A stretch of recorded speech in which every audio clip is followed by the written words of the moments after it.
In this episode, you'll discover the 7 surprising patterns shared by people who defied terminal diagnoses and how you can begin applying those same themes to your own healing today. You've been told it's incurable, but here at Renegade Remission, we believe in rewriting the story. If you're facing a terminal or chronic illness, you are not alone. I'm Eleni Welch, certified nutritionist, and each week I share healing strategies and remission stories to help you take control of your health, feel better, and rediscover hope. Welcome back to Renegade Remission. By the end of this episode, you'll have learned the core behaviors and mindsets that keep appearing across real remission cases, the scientific reasons these patterns support healing across different diseases, and if you stay until the end, I'll give you simple, doable steps to begin aligning your own healing with these patterns without overwhelm, perfectionism, or adding more stress to your life. One of the most hopeful things I've learned in the world of chronic and terminal illness is this. People who beat the odds tend to do some of the same things. They may have different diagnoses, they may be different ages, they have different treatment plans, but the same themes emerge again and again. These patterns show up in documented spontaneous remission cases, long-term cancer survivor stories, autoimmune reversals, ALS stabilizations, and people healing from conditions medicine considers irreversible. These are human patterns of biology, behavior, resilience, and belief. Now, when I describe the 7 patterns seen across people who defy terminal diagnoses, these things come from peer-reviewed spontaneous remission literature, cases documented by medical journals, stories from the Radical Remission Project, functional medicine case databases, and oncology survivorship reviews. So let's go through them one by one. The first thing is that they reduce the body's burden in terms of inflammation, toxins, and stressors. This could look like eating more whole foods, reducing processed foods, staying hydrated, improving sleep, lowering their sugar intake, using gentle detox practices like low-stress fasting, removing chronic stressors like unhealthy relationships, stressful job positions, things like that. We know inflammation is a major driver of disease progression across conditions, and lowering it improves immune precision. When the burden of stress and inflammation decreases, the body can redirect resources towards healing. Studies by Ornish et al. And Dobbenmeyer et al. Examine comprehensive lifestyle changes that affect tumor biology. Here's what the research found in detail. One was that they reduced the body's burden of inflammation and stress. They followed a plant-predominant diet including fruits, vegetables, whole grains, legumes, minimal refined foods, and minimal animal protein. This was documented in Ornish's 2005 and 2008 studies. They also had participants engage in moderate exercise, walking 30 minutes per day, 6 days per week. They implemented stress management with daily practices of gentle yoga, breathing exercises, stretching, meditation, guided relaxation. And as documented, this is what they measured: natural killer cell activity, lymphocyte function, serum PSA, which is prostate-specific antigen, and psychological stress scales. What they found was that natural killer cell activity increased significantly after the lifestyle changes, which natural killer cells are part of the innate immune system and can directly kill tumor cells. Participants also showed reduced psychological stress, which correlated with improved immune function, and the study suggested that diet and stress reduction plus exercise and group support can upregulate immune surveillance. What this means biologically is that when natural killer cell activity goes up,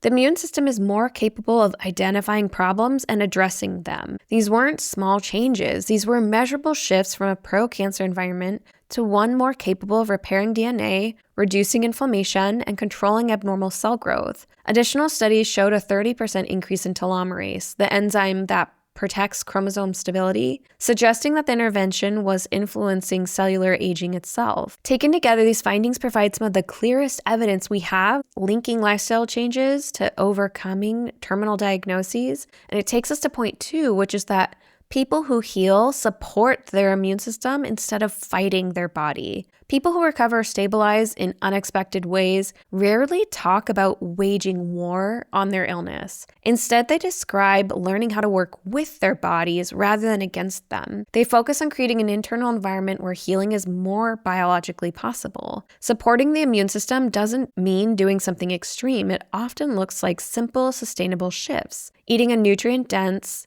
diet with anti-inflammatory foods, using targeted supplements with evidence for immune modulation, lowering chronic stress, supporting gut health, and engaging in gentle movement that feels nourishing rather than taxing. People describe this approach as strengthening their foundation rather than fighting a battle. The third thing that people who heal do is they experience a psychological or emotional shift. Research in psychoneuroimmunology shows why this matters. Chronic stress, unresolved grief, and emotional suppression all suppress immune function and increase inflammation. Studies from UCLA, Stanford, and Harvard have found that when people begin processing emotions, reducing stress, and cultivating a sense of meaning or purpose, their immune system becomes more regulated, inflammation decreases, and even gene expression changes. In Kelly Turner's radical remission research, which looked over 1,000 detailed survivor reports, more than 85% described a moment when something inside of them changed. They stopped fighting their body and they started supporting it. They released emotions they had held for years. They found meaning or purpose or connection. And science now shows that these psychological shifts can create measurable biological shifts that support healing. When emotional weight lifts even a little, the body can respond. The fourth thing that people who heal do is they address past trauma, stress, or internal conflict. Not always through therapy. Sometimes they use simple methods such as forgiveness, letting themselves cry about it, and release those suppressed emotions, journaling, connection, or engaging in spiritual practices like prayer and meditation. Mind-body interventions reduce inflammation and even downregulate genes involved in disease progression. Emerging long-term research shows that childhood trauma doesn't just shape your mind, it rewires aspects of your immune system. People with early life adversity often carry a low-level inflammatory signature for decades. Stress, emotional pain, and unresolved trauma seem to keep the internal environment tuned to danger, which means the body's repair systems are constantly on edge. That doesn't guarantee disease, but it does mean that the odds shift. The good news is that research also shows that lifestyle, emotional healing, and supportive relationships can help re-regulate that immune volume dial over time. The fifth thing people who heal do is they reconnect with purpose, meaning, or faith. Even if the purpose isn't big, it's a reason to be here. Many survivors in the remarkable recovery stories speak of rediscovering purpose. They find a reason to keep going, to fight, or simply to stay open to what's possible. And science now supports what they describe. Epidemiological and psychological studies find that a strong sense of purpose in life is associated with lower inflammation, more balanced immune function, and better overall health outcomes, even in populations at higher risk. People who report higher purpose levels tend to engage in healthier behaviors. They have more activity, they sleep better, they eat healthier, they engage in regular preventative care. In studies tracking thousands of adults over years, those with a strong sense of meaning and direction consistently show reduced risk of major illness and death, regardless of their age, baseline health, or socioeconomic status. This doesn't mean purpose is a magic bullet, and it's not just positive thinking, but it does appear to function like a biologic support system. When your body, mind, and choices align around meaning and purpose, it may calm the physiology, regulate inflammation, and allow your immune and healing mechanisms to operate more effectively, even in the face of serious illness. A 2023 study showed that people with a stronger sense of purpose had lower markers of inflammation and immune system activation. They had lower neutrophil counts, lower C-reactive protein, which is a measure of inflammation, as compared to peers with a weaker sense of purpose. A 2022 longitudinal study found that a higher sense of purpose was associated with reduced risk of chronic disease, better physical health outcomes, and lower mortality over time. And a 2019 large-scale cohort study found that stronger purpose in life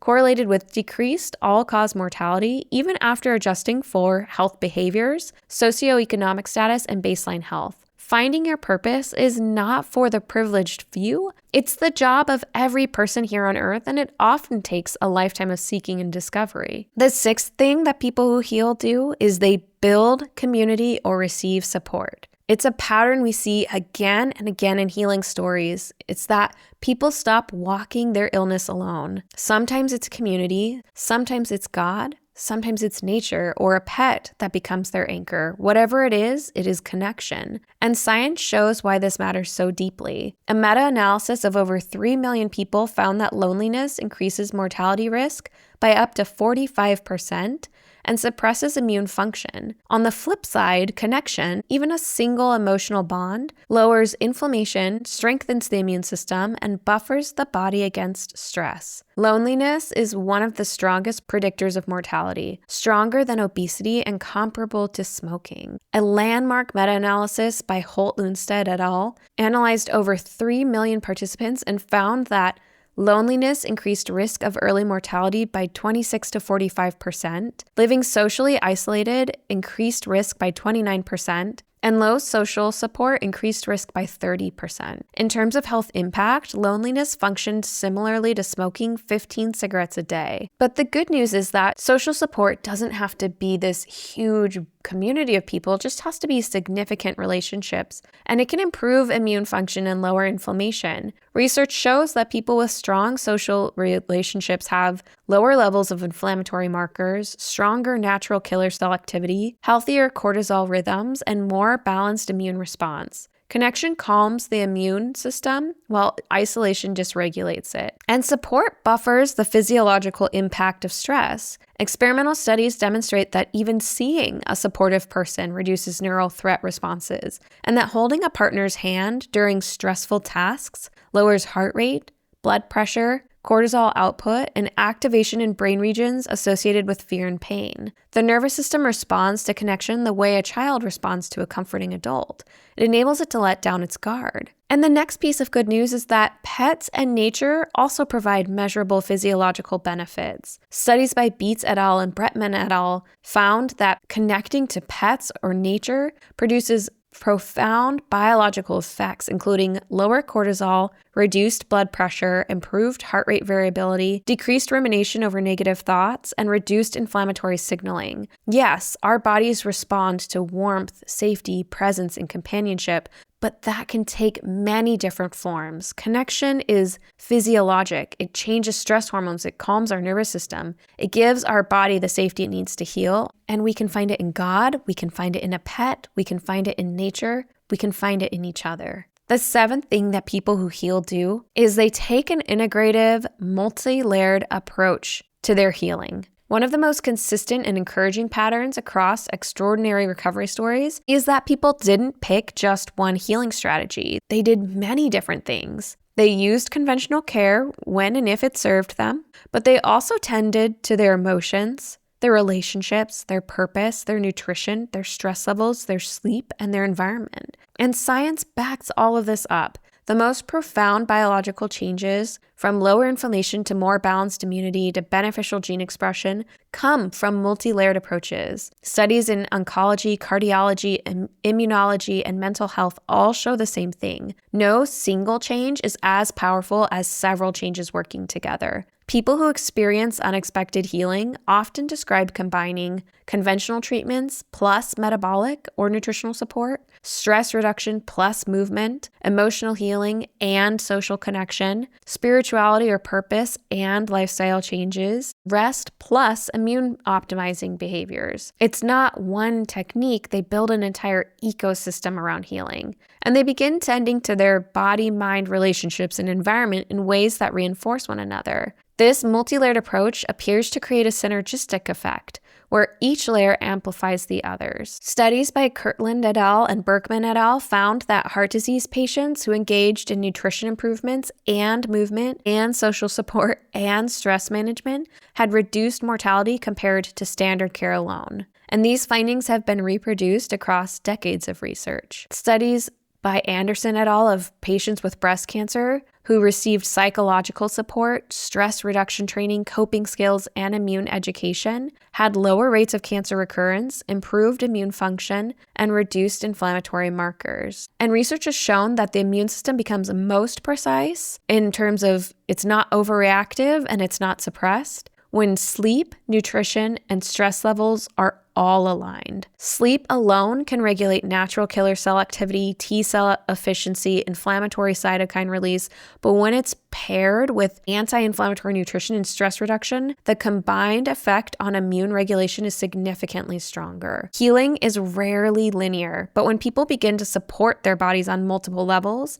the internal environment shifts. Their immune systems become more precise, the inflammation calms, their nervous system steadies, and the entire internal terrain becomes more compatible with healing. These 7 patterns don't promise that everything will change overnight. Healing usually doesn't work that way. But they do tell us something profoundly hopeful. Your body is not fixed, and neither is your prognosis or your story. If these patterns show up across people who healed illness is considered incurable, then they represent possibilities for you too. Here are some practical action steps that you can begin today. One is to choose one small burden to reduce. Maybe it's sugar. Maybe it's processed foods. Maybe it's doom scrolling, late nights spent on screens, watching the news, or spending time around negative people who drain your energy. The second thing is to do a daily nervous system reset. Just 2 minutes of slow breathing, humming, singing, prayer, or sitting in silence all can help the body switch out of fight or flight into the rest and repair mode.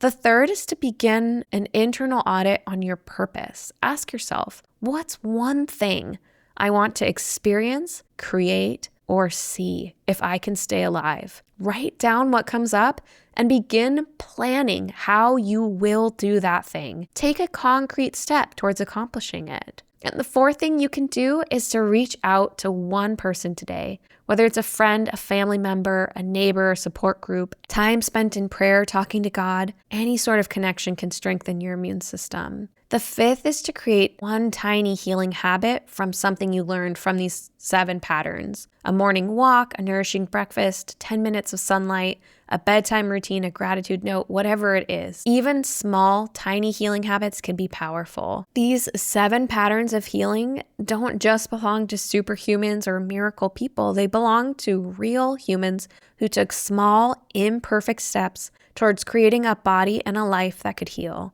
And they can belong to you too. You don't need to do everything. You just need to begin. Your body is listening, your biology is adaptable, and your story is still being written. In our next episode, we'll discuss spontaneous remission and what science actually knows about it. So stay tuned for that episode, and until then, go be renegades.